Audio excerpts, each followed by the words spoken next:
This ABC15 Flash Briefing is sponsored by Sanderson Ford. All roads lead to Sanderson Ford. Hello, I'm Christine Stanwood with your top stories from ABC15 Arizona. As even more storms head our way tonight, some communities are still in the dark.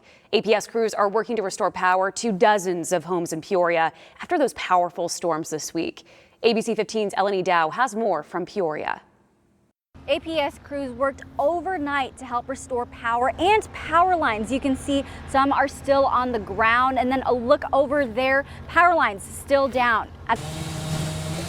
It's been a busy few days for these crews and some homeowners in the area. They're all still cleaning up from Thursday night's storm that left power lines dangling and stoplights bent and mangled. James Riddle now has to live with a tarp on his roof as it was ripped away days ago. Heard the cracking of the awning, came out to look at it, and then once it went, I kind of heard a brrr, and it was the roof peeling off.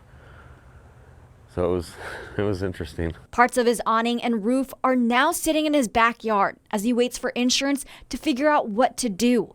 He estimates it'll cost $70,000 to fix. It was quite the experience. And then once I came out, the roof was gone. Other pieces of his awning flew even further into the park behind him, where you can see the storms uprooted a big tree.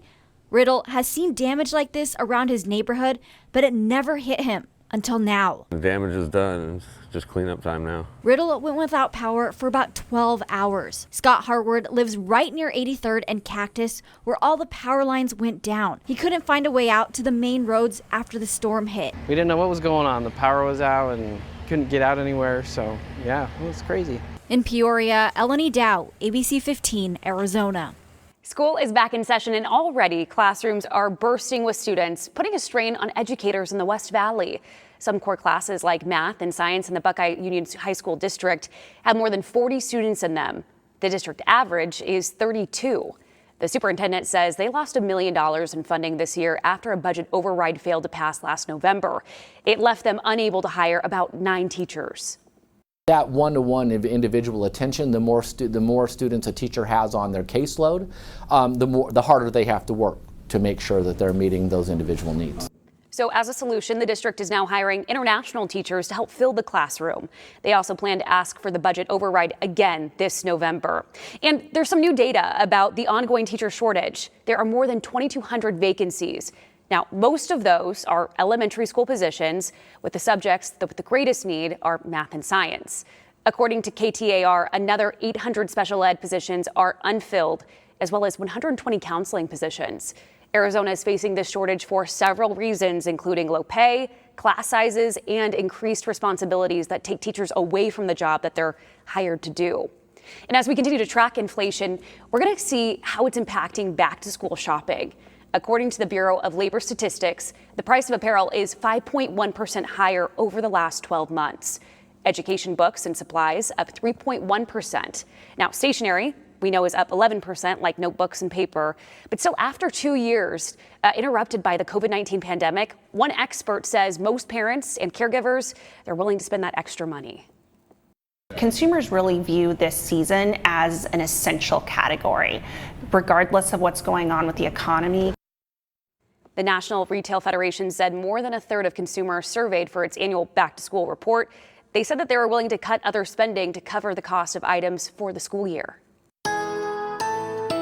Tracking your most accurate forecast, I'm meteorologist Jorge Torres. The chance for storms continues throughout the day tomorrow, mainly in the evening, but the flash flood threat as far as watches will not be in effect throughout your Sunday. But we're going to start off with temperatures in the 70s in the morning, climbing into the mid-80s by midday and reaching a high of just 94 degrees with the chance for storms picking up later in the evening. But as far as the possibility of excessive rainfall, it is still there for the areas highlighted in green, including Phoenix, but as far as the possibility of flash flooding, it'll be in that isolated category throughout the day on Sunday. Temperatures will be staying anywhere from 76 in Flagstaff to the 80s, upper 80s there in Sedona, 90 in Kingman, and still in the 100s across western Arizona in places like Lake Havasu City and Bullhead City as well. Your 7-day forecast for the valley, keeping those temperatures in the 90s for a couple of days, but notice how those rain chances go down from 50% tomorrow to 20% on Monday.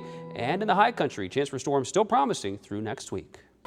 For the latest headlines, weather, and traffic, head to abc15.com or download the free ABC15 mobile app. This ABC15 Flash Briefing is sponsored by Sanderson Ford. All roads lead to Sanderson Ford.